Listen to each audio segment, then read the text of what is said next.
The gunshot didn't sound the way people imagine. It wasn't cinematic. It didn't echo like thunder. It was a sharp, tight crack, like the air itself snapped in half, followed by a silence so thick it felt violent. A silence that didn't just fill the room, it swallowed it. A man stood in the center of a living room, mid-sentence, mid-gesture, mid-life. Then his body betrayed him. His knees buckled first, not dramatically, almost politely, like his legs had simply decided they were done supporting the lies. His hand reached out toward the couch, fingers grasping at nothing, and for a second his face held a strange, stunned confusion, like he didn't recognize consequences. Then he collapsed. His shoulder hit the floor. His cheek followed. The side of his face pressed into the carpet as if he were resting after a long day. But the stillness wasn't rest. It was final. Across from him, a woman stood with both hands clenched around the gun, arms rigid, chest rising and falling too fast. Her eyes didn't blink. She stared at him the way people stare at the wreckage of their own life, unable to understand how the destruction happened so quickly. Her mouth trembled, opened slightly, as if her body had prepared a scream that never came. And that was the most disturbing part. Not the gun, not the blood beginning to creep outward, not the dead weight of his body now angled wrong on the floor. It was the calm. The woman didn't collapse immediately. She didn't run. She didn't scream. Instead, she stood there as if she had stepped outside herself and was watching someone else's nightmare play out in real time. Then, slowly, her gaze dropped. From his face, to the gun, to her hands, as if she needed to confirm that these were the same hands that once cooked him dinner.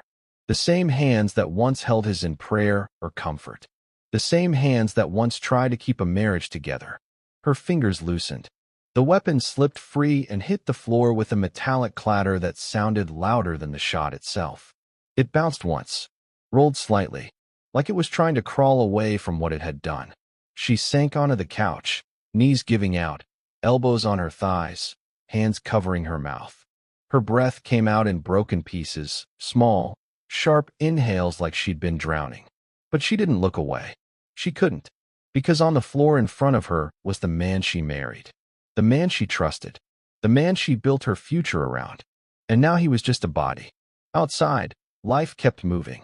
Cars passed. A dog barked. Somewhere down the street, a child laughed. The world had no idea it had just changed forever inside this house. The woman reached toward the coffee table. Her phone sat there like an ordinary object, innocent, untouched. Her fingers hovered over it, as if she feared it might burn her. Call for help, and you admit it. Don't call, and you become something even worse. Her hand shook as she grabbed the phone. She dialed emergency services with trembling precision, like a person performing a task in a dream. When the operator answered, her voice was thin, not hysterical, not dramatic, just hollow. I shot him. There was a pause on the line, as if the operator needed to confirm what they heard. The woman repeated it, slower this time, more real. I shot my husband. Questions came quickly: address, condition, weapon location. She answered each one mechanically, staring at the unmoving shape on the floor. When sirens finally began to grow louder in the distance, the woman didn't feel relief. She felt the weight of inevitability, because she knew this moment wasn't the beginning. It was the ending of a long, quiet collapse. And the collapse hadn't started with anger. It started with illness. It started with exhaustion. It started with a doctor's office and 3 letters that split her world apart. HIV.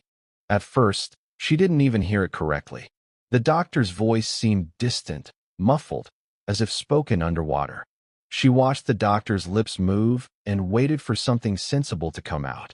But it was only that. HIV. 3 letters that didn't belong in her life. 3 letters that couldn't possibly be hers.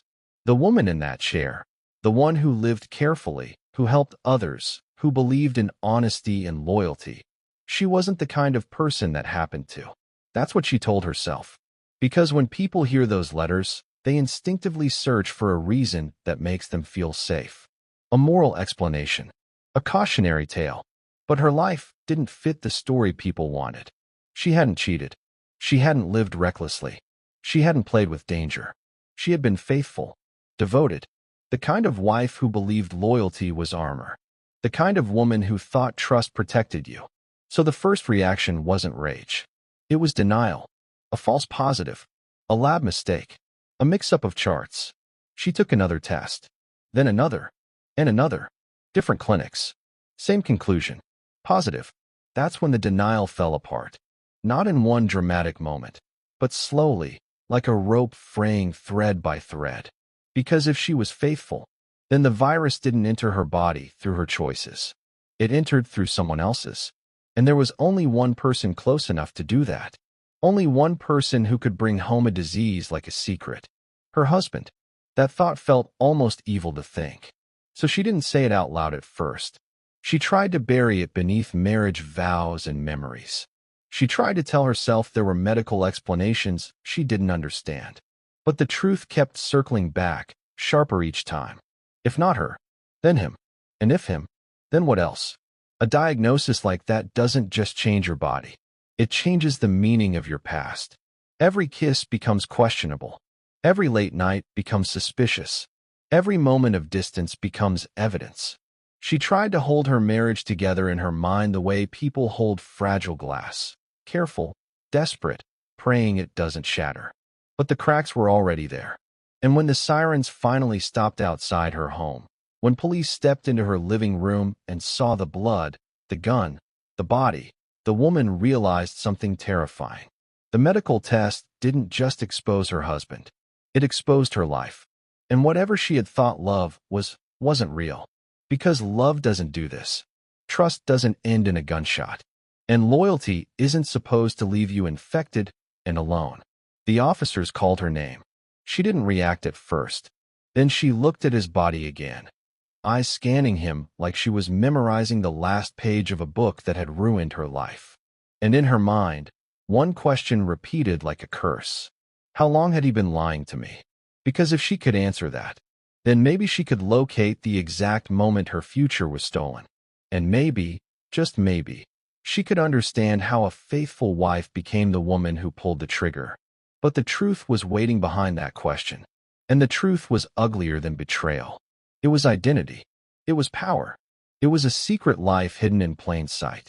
And it started long before the first symptom, long before the first test, long before the gun.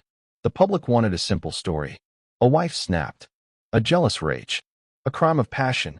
That narrative makes people comfortable because it creates distance. It turns tragedy into entertainment. It makes them believe this could never happen to them because they're calmer, smarter, more controlled. But the woman sitting in jail that night wasn't known for violence. She was known for compassion. Her name was Railen Marshall. And before this case, people described her using safe words. Steady, loyal, grounded. The kind of woman who made others feel supported just by being near her. Railen was a social worker. She spent her life inside other people's crises, domestic disputes, broken families, emotional collapses. She helped others navigate their darkest hours with patience and structure, the way trained professionals do. She believed in the possibility of healing. And because of that, she believed in marriage. Not the movie kind, not the fairy tale kind, but the quiet kind built on sacrifice and trust. Her dreams weren't grand. They were humble. A stable home, a husband who loved her, a family built on respect. And for a while, she believed she had that. She met him at a fundraiser event. One of those community nights where everyone wears polite smiles and holds plastic cups while pretending they aren't exhausted. That's where she saw Omari. He stood out without trying. Tall, confident, easy smile. The kind of charisma that makes people lean closer without realizing it. He introduced himself with a firm handshake, and Railen felt that subtle shift, the feeling that life had quietly changed direction. Omari wasn't like the men she had dated before. He was a corporate executive, admired in professional spaces. People respected him, wanted to be close to him. He was stable, and stability is seductive. To Railen, he felt like security. They fell into love quickly. People around them saw it and approved. Their relationship looked like a success story, two ambitious people building a future together. They married. They created routines. They built a life that looked clean from the outside. And for years, Railen trusted him the way you trust gravity. She didn't monitor his phone. She didn't question his schedule. She didn't suspect hidden lives. Because she believed in vows. But Omari's world was built on image. He had grown up under heavy expectation. Family expectation, cultural expectation, his own belief in what success looked like. And beneath that polished surface sat something he never confessed. A private storm. A desire he feared. Not because he didn't feel it. He felt it deeply, but because he believed it would cost him everything. So he buried it. And burying something doesn't remove it. It only makes it rot in secret.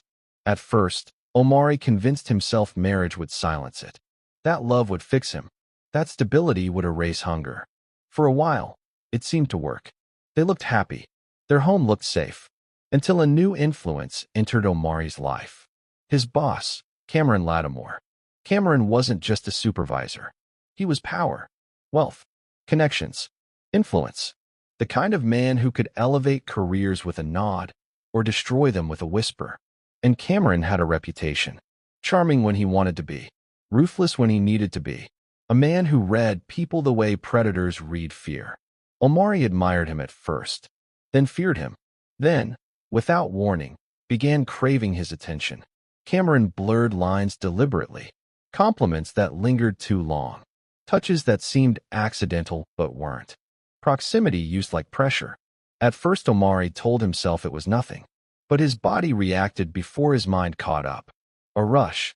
A forbidden thrill. A feeling of being seen. One night Cameron invited him out for drinks. Dim bar. Low light. Conversations that started with work and turned into confession. Cameron spoke about loneliness. Struggles. Secrets. Vulnerability, used like bait. Omari, exhausted from performing masculinity his whole life, began opening doors inside himself he'd never touched before.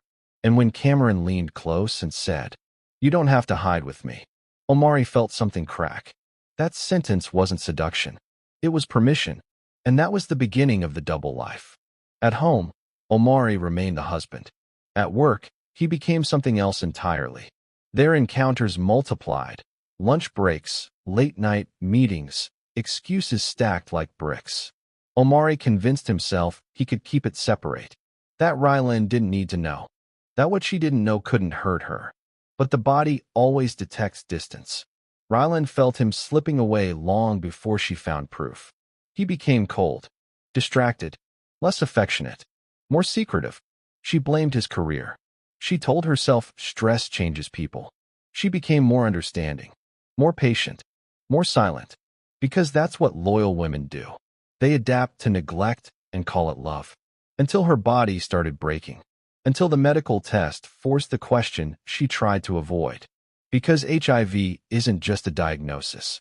It's an accusation. And Railen had no choice but to aim that accusation at the only person who could have done this. The man she trusted. So the question became unavoidable. Who is my husband when I'm not watching? And the moment Railen asked that, her marriage was already dead. She just didn't know it yet. Betrayal doesn't arrive as betrayal. It arrives as small changes you explain away because you love someone. A missed call. A delayed reply. A late night explained as workload. A tired expression blamed on stress. And Railen was the kind of woman who didn't want to be suspicious. She didn't want to be the wife who interrogates. The wife who nags. The wife who doubts. She believed privacy mattered. She believed respect mattered. So she adapted. And every time she adapted, Omari's secret life grew stronger. That's the cruel mathematics of deception. The more someone trusts you, the easier it is to destroy them. Omari's affair wasn't only about desire. It was power.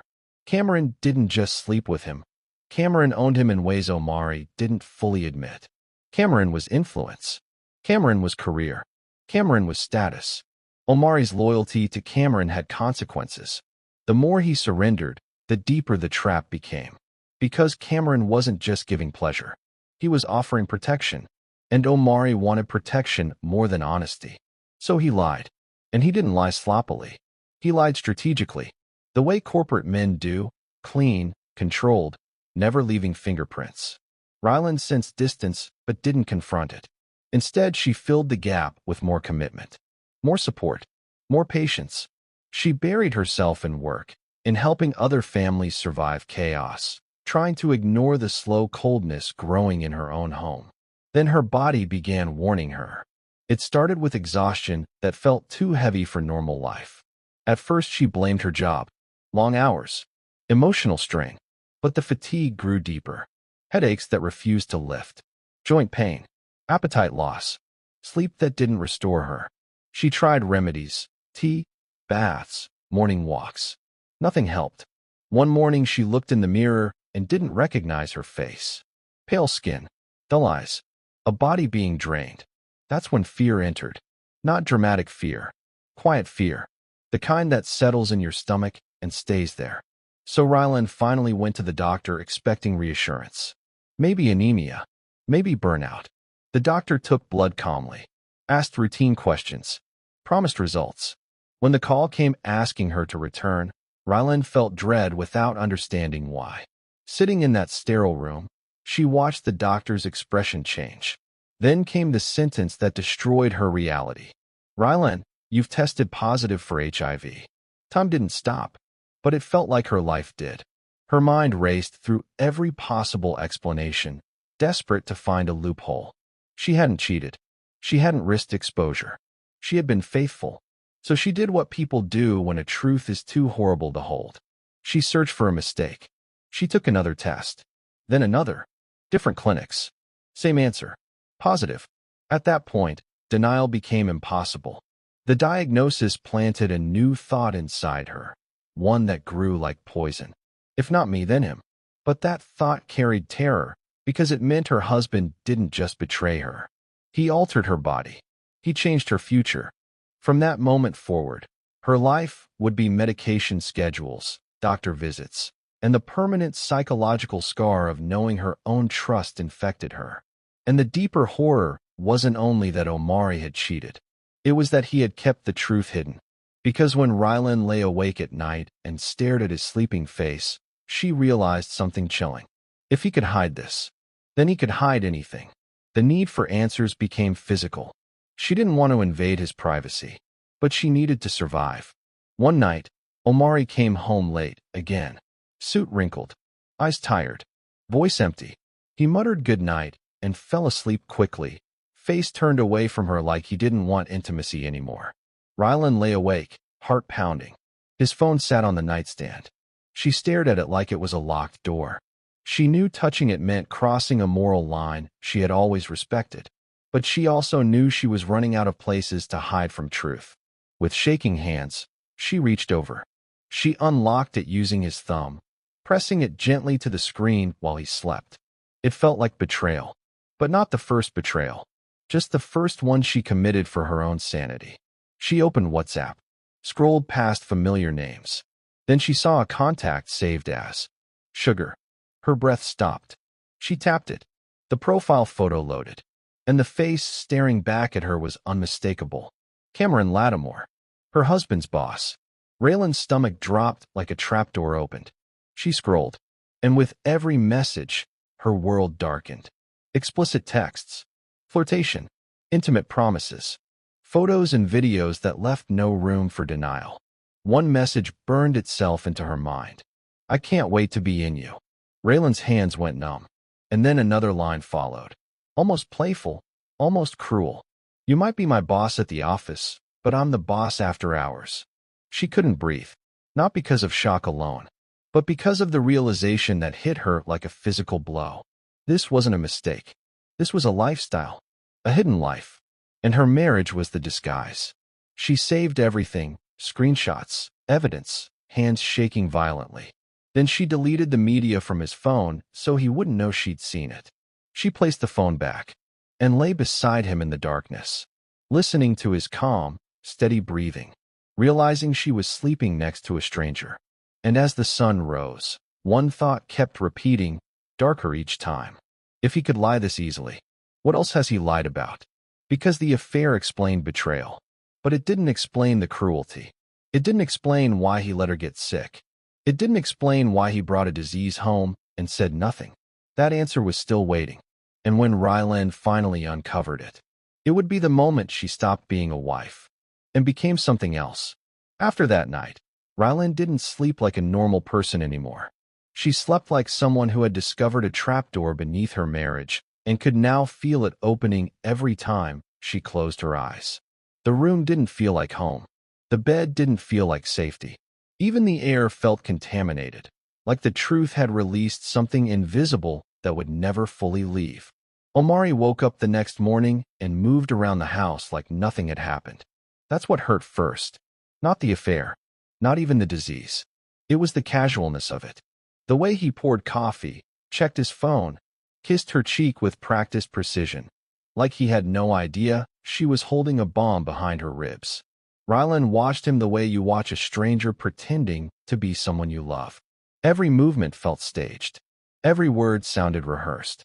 And she realized something that made her stomach tighten. Omari wasn't just lying.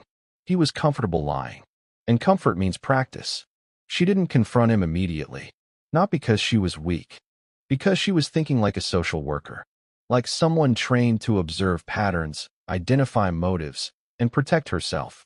She needed more than suspicion. She needed certainty. So she played normal. She nodded through his small talk. She listened to his complaints about work, about deadlines, about his boss pushing too hard. And every time he said the word boss, she felt something cold press against her spine. Because now she knew. And knowing changed everything. Railen began building a silent archive. Screenshots stored in hidden folders. Dates written down. Times when he left the house. Times when he came back smelling like cologne he didn't wear for her anymore. She became an investigator inside her own marriage. But her investigation wasn't just about the affair. It was about the betrayal behind the betrayal. Because the disease meant something deeper. At some point, Omari knew he was exposed. At some point, he chose not to protect her. And that choice wasn't an accident. It was a decision. Railen started paying attention to what Omari didn't say. When she tried to talk about her health, her exhaustion, her doctor visits, he responded with a kind of polite distance, like the topic was inconvenient. Like her suffering was an interruption to his schedule. He didn't ask questions. He didn't offer comfort. He didn't seem frightened by the possibility that she had HIV. And that became its own kind of evidence. Because any loving husband would panic. Any loyal partner would react. Omari didn't. He simply adapted, like someone who had already accepted the risk. Raylan's anger didn't explode. It condensed. It became quiet. And that quiet anger started shaping her behavior the way grief shapes the body. Subtle, constant, impossible to escape. She began testing him. Small comments. Soft confrontations. Do you ever feel guilty about how much time you spend away? Omari barely looked up from his phone. Babe, you know work is work. Railen tried again, another day. You seem distant lately. He sighed, annoyance leaking through his voice. You're overthinking. I'm tired. Overthinking. That word hit like disrespect. Because Railen had spent her life studying human behavior. She had watched lies form on lips and seen the way guilt changed posture. She knew what manipulation sounded like. And Omari was attempting it on her. So she stopped hinting. She waited. And the waiting became torture. Because while Railen gathered evidence, Omari's other life continued. His phone lit up at night with silent notifications he thought she didn't see. He stepped outside to take a call. He left the room to handle work stuff. His attention drifted away from her like she was slowly becoming invisible. Meanwhile, his status at work grew. Cameron Lattimore wasn't just a boss, he was a gateway. Omari's promotions came quickly. His salary improved. His wardrobe changed. His confidence sharpened into arrogance. Railen watched her husband ascend professionally, and it felt like watching a thief spend stolen money. Because she knew what paid for this success. Secrets. Compromise. A relationship built on power imbalance and desire, tied together with lies. And Omari's ego began to expand under the weight of it. He started speaking to Railen differently. Not as a partner. As an inconvenience. When she asked about his schedule, he snapped. When she asked about money, he dismissed her. When she asked for time, He acted like she was asking for something irrational. The marriage became lopsided. Railen became the quiet one, the accommodating one, the one constantly trying to understand. But inside Railen, something was shifting, because understanding was no longer possible. Now, every kind gesture felt like humiliation. Every "I love you" felt like insult. She wasn't just being cheated on. She was being used. And yet, on the outside, Railen kept the mask on. Because she wasn't ready to collapse. She was ready to collect. She started talking to her doctor more seriously. She learned the medication schedule, the possible progression, the lifelong nature of it. And each medical detail didn't just scare her. It enraged her. The pills weren't simply treatment. They were proof that Omari's choices had permanently altered her body. Some nights, Railen sat alone in the bathroom with the medicine in her palm, staring at the pills as if they were tiny, white reminders of betrayal. She took them anyway. Not for him. Not for the marriage. For herself. But survival didn't mean peace. It meant patience. And Raylan's patience became something darker than forgiveness. It became planning. Because with every new detail she uncovered, she started seeing how deep Omari's deception really went. Cameron Lattimore wasn't a random affair. Cameron had been in their lives longer than she knew. He had been at company events, holiday dinners, office parties where Railen shook his hand and smiled politely. The man who had been texting her husband explicit messages had once stood in front of her and asked about her job, about her family, about their future. And Cameron had smiled like he wasn't poisoning at all. That realization stung, because it meant this betrayal wasn't hidden in shadow. It was happening right in front of her face, disguised as professionalism. Railen started replaying old memories. Omari leaving early for work. Omari coming home late. Omari avoiding intimacy at home while constantly busy with meetings. The lies were no longer isolated. They formed a pattern. And patterns don't just happen. They're built. Railen had helped victims of abuse see patterns before. She had explained to them how control works, how gaslighting works, how manipulation becomes routine. Now she was seeing those same mechanisms in her own house. And a terrifying thought began forming, slowly, painfully. Omari didn't just betray her. Omari believed he could get away with it. Because he had convinced himself Railen was too loyal to leave, too calm to explode, too invested in the image of marriage to disrupt it. Omari thought Railen would endure anything. And that assumption was the beginning of his downfall. Because Railen was enduring. But she wasn't enduring in order to stay. She was enduring in order to understand exactly what kind of man she married. Exactly how far the disrespect went. Exactly what he would do if confronted. She needed to see his true face, unmasked. And she knew the only way to do that was to trap him in his own lies. So Railen prepared a confrontation, not explosive, not emotional. Strategic. Because she wasn't going to ask for truth. She was going to force it. And once truth enters a room like that, someone always pays for it. Railen didn't confront Omari with anger. That's what he expected. What she did instead was far more dangerous. She confronted him with calm. The kind of calm that doesn't invite negotiation.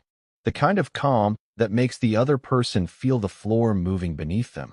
It happened on a Sunday evening.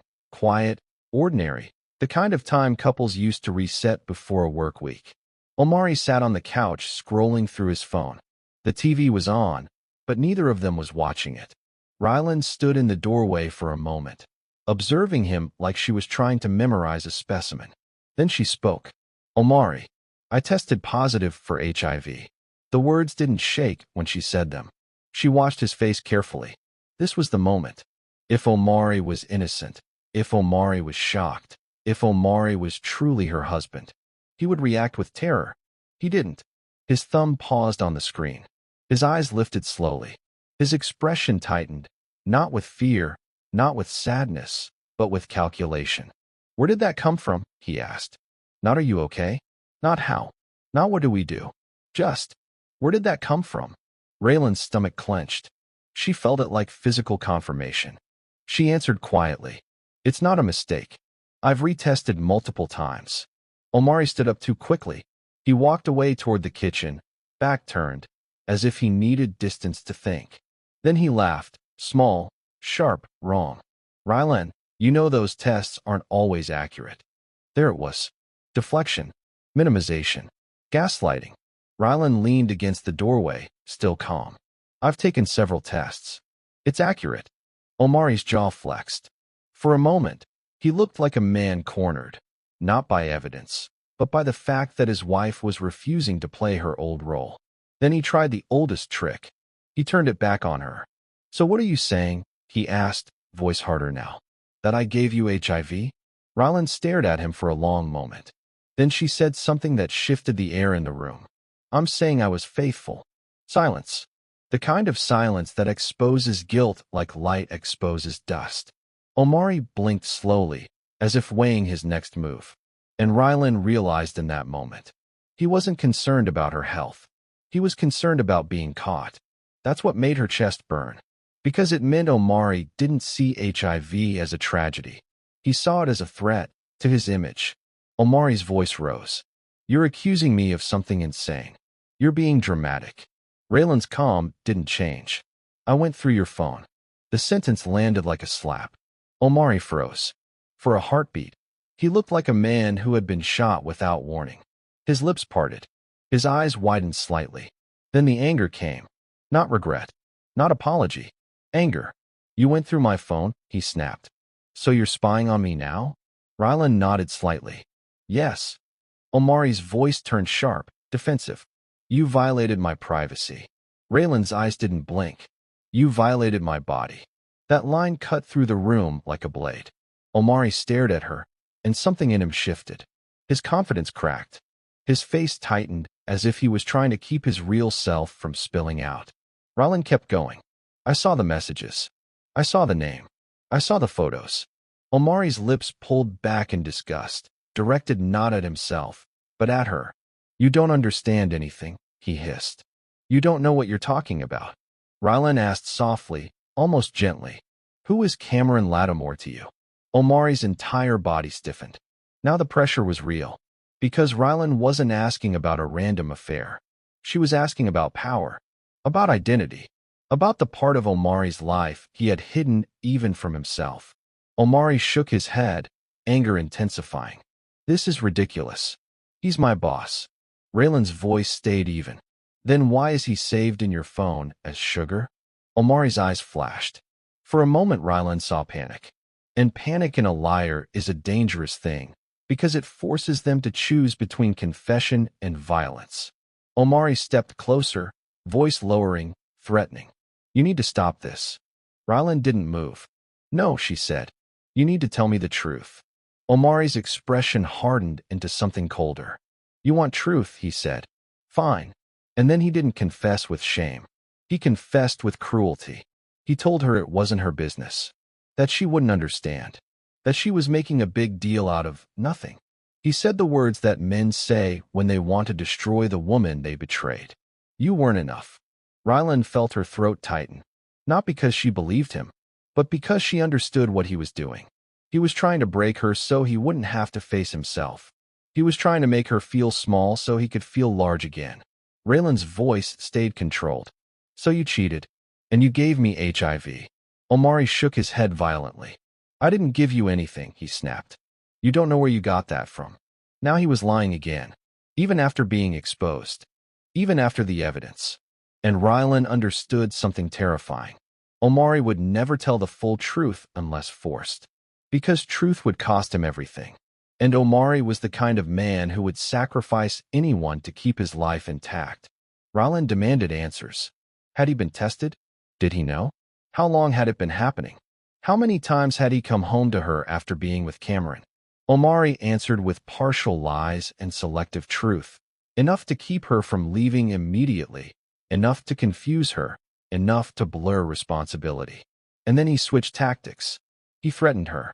He said if she told anyone, she would destroy his career. He said she would embarrass their family. He said she would ruin everything. That was the moment Railen realized. Omari wasn't scared of hurting her. He was scared of losing power.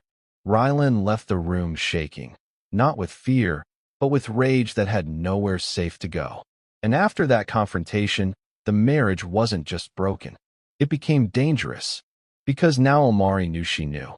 And when a liar realizes the person they lied to has evidence, they don't usually become honest. They become desperate. Omari began acting differently. He guarded his phone, changed passwords, took calls outside, stayed out later, became more aggressive. Railen felt it in the air. Omari was preparing for something, and she didn't know what. Meanwhile, Railen was collapsing internally. The HIV diagnosis meant her life was now marked by something permanent. It wasn't just physical, it was psychological. She started imagining the virus like a stain she couldn't wash off.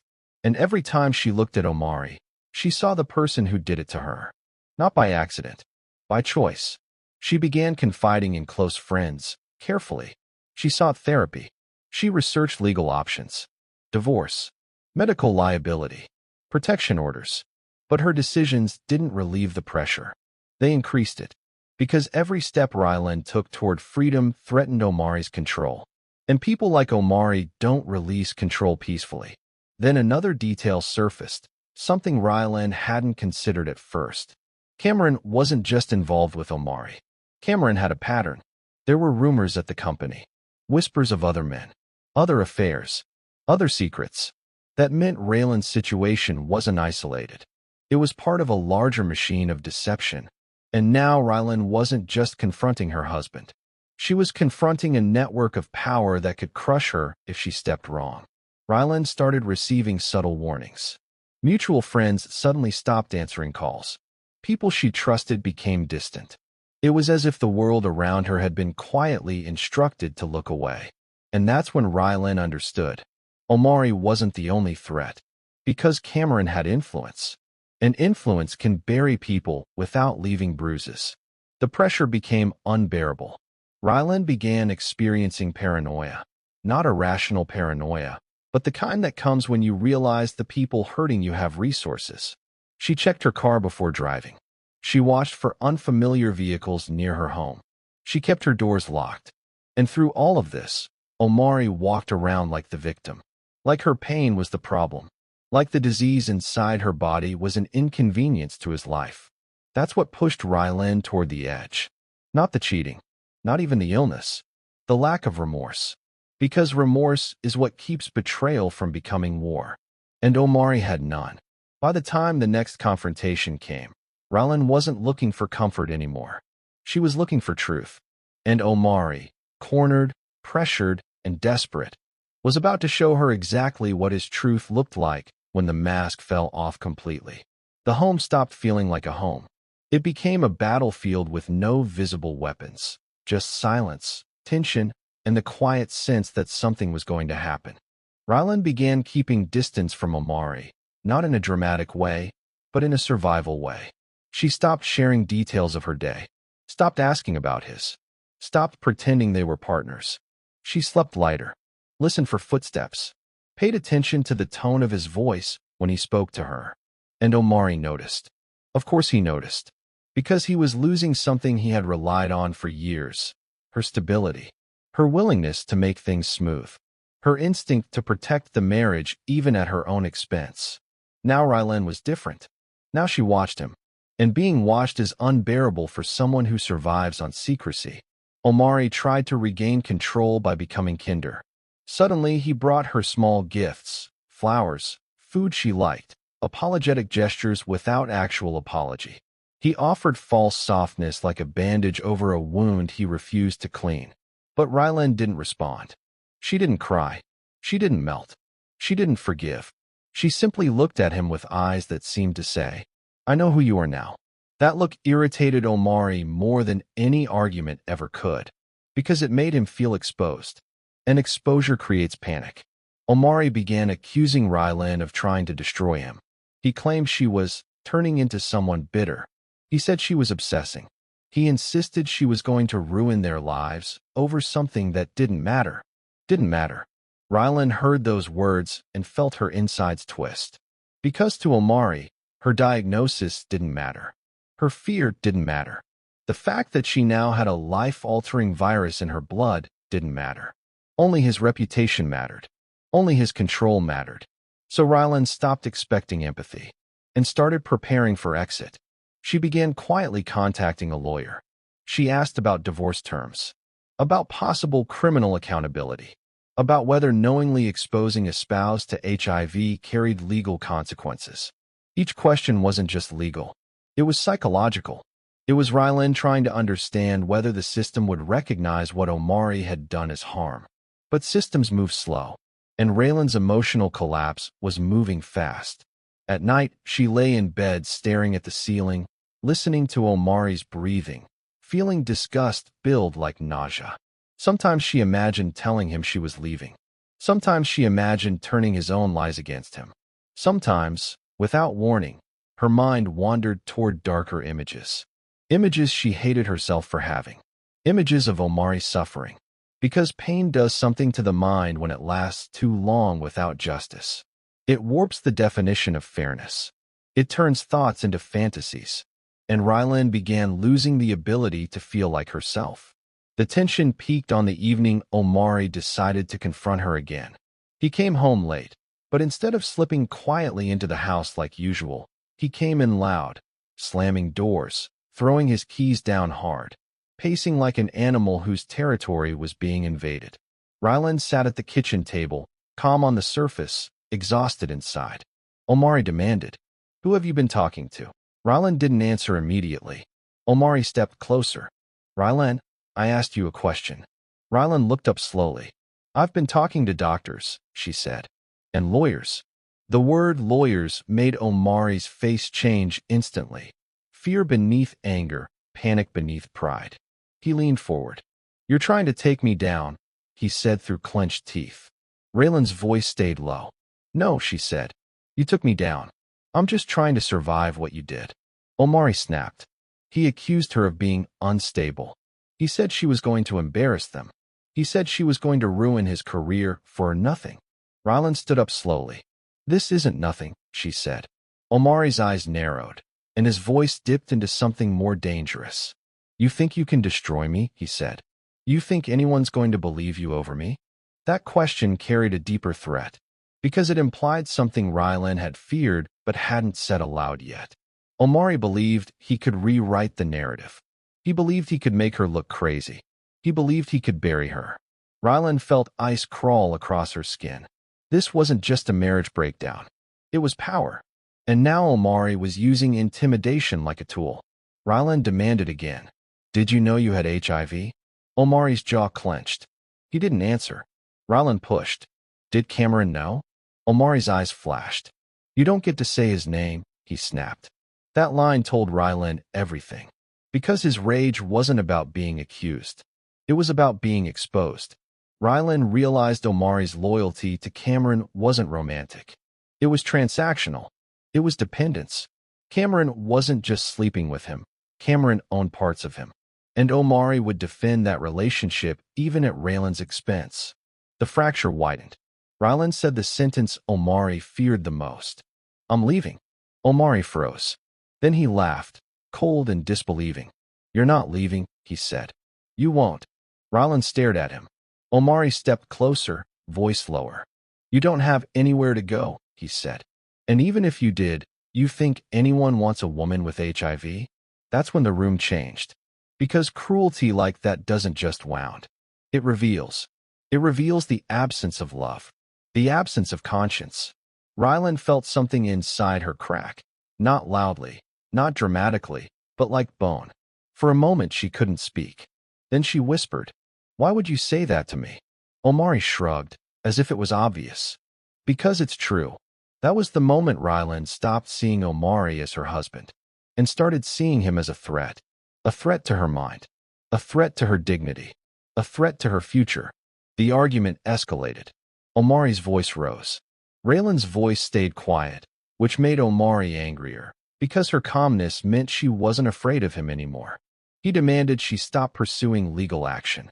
He demanded she stop talking about the affair. He demanded she stop bringing up HIV. He demanded silence. Railen refused. And refusal, real refusal, was something Omari had never experienced from her before. He moved too close. His shoulders squared. His hands tightened. Railen felt a flash of fear then. Not fear of an argument, but fear of what Omari might do when his control was threatened. She backed away. Omari followed. And in that movement, Railen recognized a familiar pattern, one she had seen in other homes, other cases, other broken families. The pattern of escalation. The pattern before violence. Railen saw it, and for the first time, she understood that the danger wasn't only emotional. It was physical now. She stepped toward the living room, trying to create distance. Omari kept talking, accusing, threatening, insulting, words thrown like punches. Raylan's hands shook. Her heart hammered. And in the corner of her eye she saw something she hadn't noticed earlier. The gun. It was in a drawer, kept for home protection. A tool Railen had never seen as relevant to her life.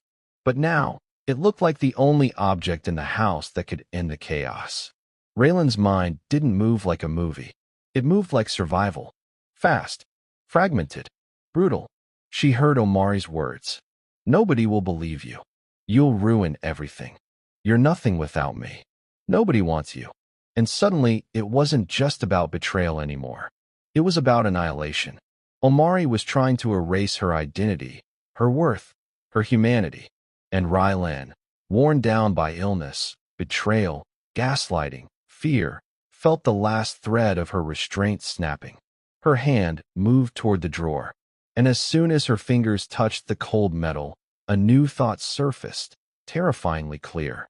If I don't stop him, this will never end. Railen opened the drawer. Omari saw the movement. His eyes widened slightly, and instead of retreating, he stepped closer, because he still believed she wouldn't do it. He still believed she was too loyal, too soft, too controlled. He still believed she would endure. And that belief, his final arrogance, was what pushed Railen into the point of no return. Because now, with Omari advancing and her hand wrapping around the gun, Railen realized. This wasn't a marriage anymore. This was a war inside a home. And in wars like that, someone always loses everything. Railen didn't remember deciding. That's what she would say later, over and over, because it was true in the most terrifying way. People imagine a moment like this as a clear thought. I'm going to do it. But Raylan's mind didn't move like that. It moved like a cornered body, like survival. Her fingers closed around the gun, and the cold weight of it shocked her back into the room. For a split second, she stared at it like it was an object from another life, something meant for strangers and intruders, not for the man whose toothbrush sat beside hers. Omari stopped mid-step. He didn't freeze in fear. Not fully. He froze the way someone freezes when they see a bluff, and they're trying to decide whether to call it. His eyebrows lifted slightly. His mouth opened, and a sound escaped him that wasn't concern. It was a scoff. Railen, he said, voice low, almost amused. Put that down. Not, are you okay? Not, don't do this. Just a command. Because even now, he believed he was still in control. Raylan's arm trembled. Her heart beat so loud she could hear it in her ears, drowning out everything else. Her vision narrowed to the space between them, the air heavy, charged. Omari took another step. Railen backed up without thinking, her body trying to put distance between herself and him. Omari followed. Stop being dramatic, he said, irritation thick in his voice. You're proving my point. Raylan's mouth moved, but no words came. She didn't know what to say because she didn't know what language could reach him anymore. He wasn't listening to meaning. He was listening to dominance. Then Omari's face tightened, and his voice turned sharper. You're not going to ruin my life, he said. You hear me? You're not. The word ruin snapped something inside her. Because Omari's life wasn't the thing ruined. Her life was. Her body was. Her future was now measured in blood work and prescriptions, in warnings and stigma and lifelong management. Yet Omari stood there acting like the victim, acting like she was the problem. Raylan's hand tightened around the grip. Omari saw it, and for the first time, something flickered behind his eyes. Not remorse, fear. But it came too late, and it came in the wrong form. Fear of consequences, not fear of harming her. He took another step anyway. And that was the moment Railen felt it like a primal message in her bones. He's going to take it from me. He's going to keep control. He's going to keep threatening. He's going to keep erasing me until I'm nothing. Railen raised the gun, more as a warning than an intention, and her voice finally came back, thin and shaking. Don't come closer. Omari stared at the weapon. Then he laughed again, a small laugh, full of contempt, as if the idea of her having power was ridiculous. You're not going to shoot me, he said. You don't have it in you. That sentence wasn't just arrogance. It was a bet. A bet made by a man who had spent years watching her swallow pain quietly. A man who had trained himself to believe that Raylan's loyalty was weakness. The most dangerous part of long-term betrayal is what it teaches the betrayer. They start thinking the victim has no breaking point. Omari stepped closer. Railen backed up until her thigh hit the edge of the coffee table. The room felt smaller now, like the walls were inching inward to witness it. Omari's voice lowered. You're going to put that down, he said. Right now. Railen shook her head. No. Omari's jaw clenched. He moved faster. Not a full lunge, just quick enough to remind her he was stronger. Quick enough to show that he still believed he could physically take whatever he wanted. Raylan's breath caught. Her finger touched the trigger. A split second passed where everything paused. The air, the sound, time itself. In that sliver of space, Raylan's mind flashed through images. The doctor's face saying HIV. The pills in her palm. The WhatsApp messages. The names saved as Sugar. Omari telling her nobody would want her. Omari saying nobody would believe her. Omari's voice full of certainty that she was trapped. Then another image, darker. Railen alone in a home that was no longer safe, living the rest of her life with a disease she didn't choose, while Omari walked free, successful, smiling, untouched. Railen didn't want revenge. Not in that moment. She wanted an end. And a part of her, the part built from months of humiliation, fear, and psychological suffocation, decided there would be an end right now. The gun fired. A sharp, contained crack. Omari flinched mid-step as if surprised by sound itself. Then his face changed. Confusion, then realization. His body swayed. The arrogance drained out of him so quickly it looked like it had been poured away. He reached out, fingers curling toward Railen, not to apologize, not to comfort, but like he couldn't accept that his body was failing him. Then he collapsed, knees first, shoulder, cheek against the carpet. A final stillness. Railen didn't scream. She stood there shaking, gun still raised, staring at him as if her brain refused to accept what her eyes were reporting. Seconds passed. Then she lowered the gun. Her hands trembled so violently it almost slipped out again. The silence after the shot didn't feel peaceful. It felt like the world holding its breath. Railen took one step forward, then another. She stared down at his face, waiting for anger, waiting for life, waiting for him to keep fighting. He didn't. And that's when the weight hit her. Not regret yet. Not grief. Wait. Because she understood instantly. This can't be undone. There would be no repairing the marriage. No courtroom victory. No justice in divorce documents. No apology. She had ended it in the most final way possible. The point of no return. Raylan's knees buckled, and she sat down hard on the couch like her bones had stopped working. She stared at her hands like she was trying to recognize them. The phone sat on the table. Her life narrowed again to the choice in front of her. Call. Confess. End what's left of your freedom. Or don't call, and become something else entirely. Railen reached for the phone, dialed emergency services, and when the operator answered, Raylan's voice came out empty. I shot him. A pause. Then Railen repeated it, slower, heavier. I shot my husband. And as the sirens began to form in the distance, Raylan's mind did something strange. It didn't move forward into panic. It moved backward into clarity. Because now, with Omari dead on the floor, Railen didn't feel victorious. She felt exposed. Because the world would finally ask her the question she had been asking herself since the diagnosis. What did he do to you that made this feel like the only ending? And that question was about to drag every secret into the light, including the ones that had been hiding inside the man she married and the boss who helped destroy her life. When the police arrived, the scene didn't look like a mystery. It looked like a conclusion. The weapon was in the house. The caller confessed. The victim lay dead. Railen sat on the couch in a daze, hands trembling, eyes fixed on the floor like she'd fallen into a hole she couldn't climb out of. Officers entered cautiously, shouting commands. Railen didn't resist. She didn't argue. She didn't run. She raised her hands slowly, not as surrender, as exhaustion. They cuffed her, read her rights, guided her outside. The cold air hit her skin like punishment. Red and blue lights painted the neighborhood in flickering color, turning the street into something unreal. Neighbors watched from windows. Some stepped onto porches, arms crossed, faces tight with curiosity. Because tragedy is always interesting when it happens to someone else. Raylan's face didn't change. Her mind felt distant, like she was listening to the moment from far away. Inside the house, the investigators began their work. Photos, measurements, evidence bags. They documented the body, the blood, the trajectory. Then they documented something else.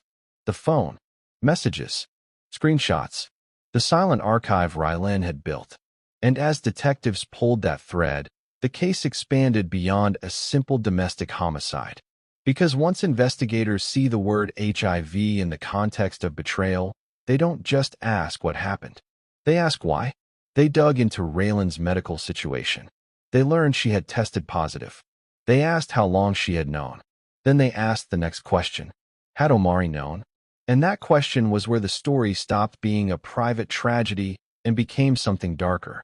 Raylen's lawyer would later frame it clearly. Railen didn't just lose her marriage. Railen lost her bodily autonomy. And she believed the person responsible was the man lying dead in her living room. As Railen sat in custody, investigators interviewed friends and family. They painted a picture of a couple that looked normal to outsiders. Two professionals, stable life, quiet marriage. But quiet marriages often hide the loudest secrets. They subpoenaed Omari's work information, his communications, his relationship to his boss. And when Cameron Lattimore's name surfaced, the case gained its sharpest edge. Because Cameron wasn't just some affair partner. He was a corporate figure. Influential. Connected.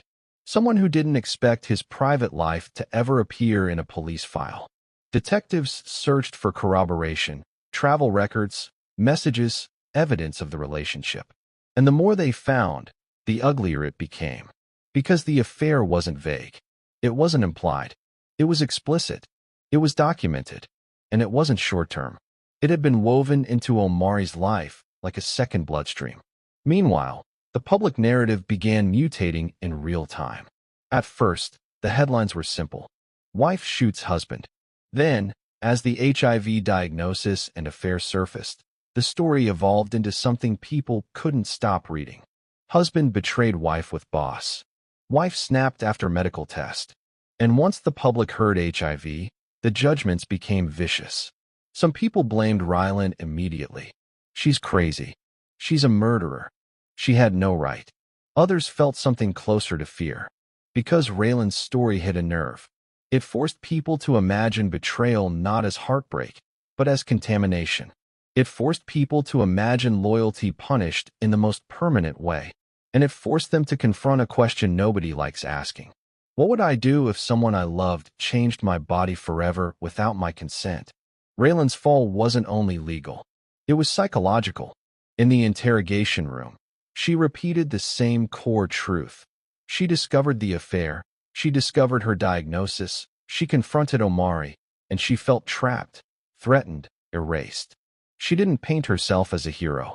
She described herself as broken. She described the slow collapse, the months of gaslighting, the cruelty, the humiliation. The deeper investigators went, the clearer it became that Omari hadn't been an innocent man caught in a sudden explosion. He had been a man living with calculated deceit. A man who enjoyed the benefits of two lives while expecting his wife to absorb the cost quietly. And yet, the law doesn't measure pain the way the mind measures pain. The law measures action. And the action was a gunshot. Railen was charged. The system moved forward as systems do, cold, procedural, indifferent to nuance. As Railen awaited trial, more information spilled out. Friends revealed how Omari had changed in recent months. Arrogance, distance, temper. Co-workers whispered about Cameron's behavior. Rumors of inappropriate relationships, leveraging power, grooming dynamics. Cameron's name became toxic, but Cameron himself remained untouched, for now. Because power protects. Power creates distance between wrongdoing and consequence. And Railen knew this. In custody, Railen began to understand the true cruelty of it all. Omari was dead, but Cameron could still walk free. The man who helped pull Omari into secrecy, who held influence over his career, who possibly participated in the chain of exposure. Cameron could still live normally. And that realization didn't comfort Railen. It haunted her, because it meant that even after the gunshot, even after blood and death and headlines, the machine that destroyed her could continue. The fall spread outward like infection. Families took sides. Friends withdrew. Some condemned Railen. Others defended her with fierce sympathy. And Railen sat alone in a cell, realizing something that felt like a second death. Her story would never belong to her again. It belonged to the public now, to strangers who would turn her trauma into debate, to people who would reduce her life to a moral argument. But Raylan's mind wasn't focused on morality. It was focused on memory. Because at night, when the jail went quiet and the lights dimmed, Railen would replay the final confrontation again and again. Not to justify herself, to search for the moment she could have chosen differently. And every time she replayed it, she found the same horrible truth. She had been pushed to the edge slowly, by lies, by cruelty, by humiliation, and by the terrifying sense that Omari, and the power behind him, would never allow her to escape clean. Her fall wasn't just losing freedom. It was losing identity. Because Railen, the social worker who once helped other women survive betrayal and control, now had to face the deepest irony of all. She couldn't save herself, and the man who hurt her most would never answer for it, because he was dead, which meant the only person left for the world to punish was her. Months later, the house was no longer hers. The couch where Railen had sat shaking, the carpet where Omari's face had rested, the living room that held the gunshot like a permanent stain, none of it belonged to her anymore. But it didn't matter, because the house wasn't where the story lived now. The story lived inside Railen. In her body, marked by diagnosis. In her mind, marked by memory. And in her future, marked by consequence. In court, Raylan's name was spoken like a symbol. The prosecution reduced the story to its most basic shape. A wife shot her husband. The defense tried to expand it, to show the slow psychological pressure, the betrayal, the disease, the threats, the power imbalance. But the jury didn't live in Raylan's body. They didn't wake up with that diagnosis. They didn't swallow those pills. They didn't look at their spouse and feel contaminated by loyalty. Railen sat listening to the arguments as if she was watching someone else's life being negotiated in public. Witnesses testified. Friends described her as calm, compassionate, devoted. Co-workers described Omari as ambitious, polished, respected. Then the evidence entered. The WhatsApp messages. The contacts saved as sugar. The photos. The text lines that proved the hidden life wasn't a rumor. It was documented reality. And still, none of it changed the central fact. A gun fired. A man died. That's the brutal simplicity of law. It demands a single act. It doesn't know how to measure the thousands of invisible cuts that lead to that act. Raylan's diagnosis remained part of the story, but never fully part of the verdict. Because society is uncomfortable with complexity. It wants good and evil separated cleanly. But Raylan's case didn't offer clean categories. It offered contamination, physical and emotional. It offered betrayal as a slow poisoning. It offered a question that nobody wants to answer. When someone destroys your life quietly, piece by piece, what does survival look like? Railen was convicted. The sentence meant years lost, years behind walls, years away from the life she once built. When the judge spoke, Railen didn't react outwardly. No screaming, no collapse, just a slow blink and a quiet exhale, like she had been expecting this all along. Because in some ways, Railen understood something the courtroom couldn't grasp. Her life ended the moment she heard HIV. The gunshot didn't end her life.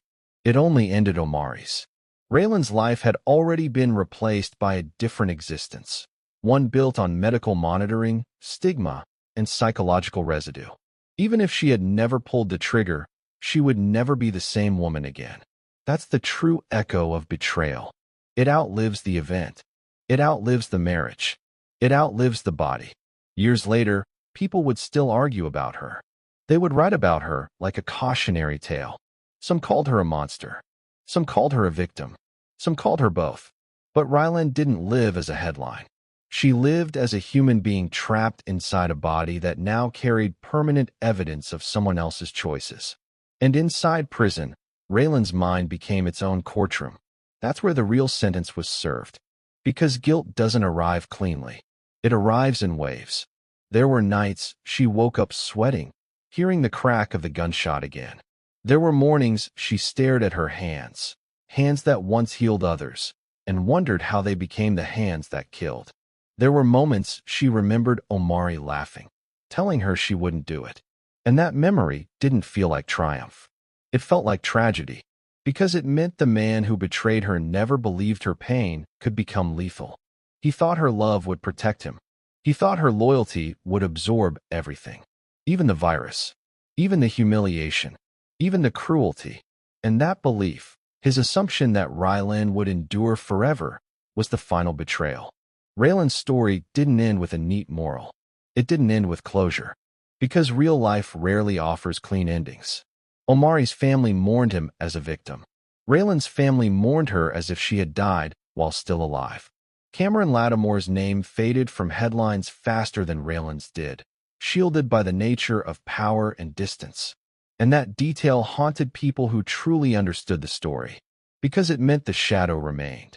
The system punished the explosion, but the slow poison that caused the explosion remained mostly untouched.